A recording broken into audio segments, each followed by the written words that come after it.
Keep inspiring.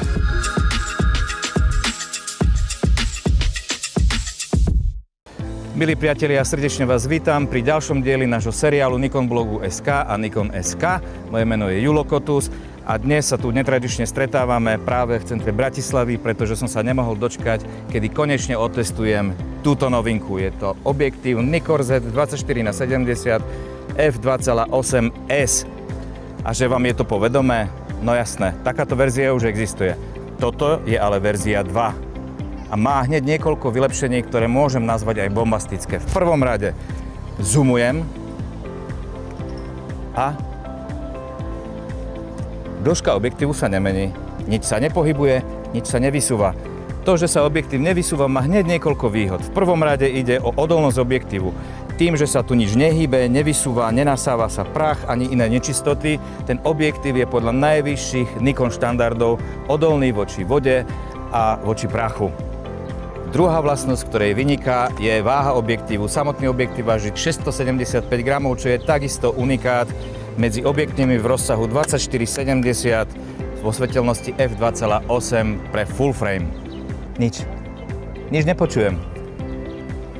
Objektív je naozaj extrémne tichý a v prvom momente som kontroloval, či mám zapnutý autofokus, pretože je tak extrémne tichý, že máte dojem, že sa nič nedeje, ale vo vnútri vidíte, že obraz bleskovo začína byť zaostrený presne tam, kde namierite svoj zaostrovací bod.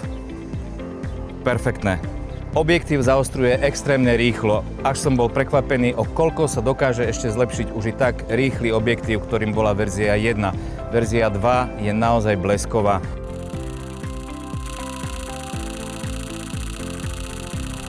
Vyhotovil som niekoľko sérií fotografií v pohybe s rôznymi frekvenciami snímania a o rýchlosti a presnosti autofokusu som sa presvedčil. Pomocou objektívu tak môžete spoľahlivo zachytiť akciu, ale vďaka jeho 11 lamelám clony a svetelnosti f2.8 môžete na jeho dlhšom konci vytvárať atraktívne portréty s hladko rozostreným pozadím.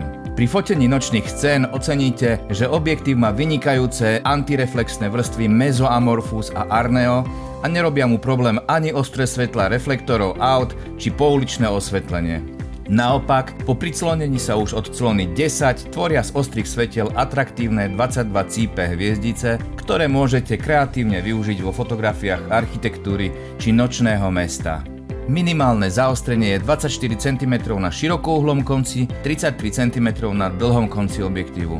Je to dostatočne na to, aby ste s objektívom dokázali vytvoriť efektné blízke zábery.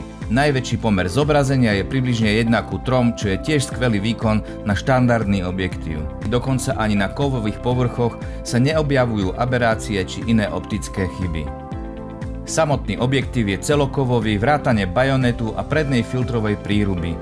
Tá je extrémne pevná a nehybná a tak na ňu možno nainštalovať aj väčšie príslušenstvo na natáčanie videa, napríklad matbox s veľkými štvorcovými filtrami a bez problémov ich používať. Objektív som si užil, fotografovanie bolo príjemné a nenašiel som na ňom nejaký zádrhel. Vo všetkých smeroch sa dokázal zlepšiť a ja sa už teraz teším, ako sa mi podarí origovať ho do kompletného filmárskeho kitu a ako sa bude správať pri natáčaní videa. Ale o tom už na budúce. Ahoj! Keep inspiring.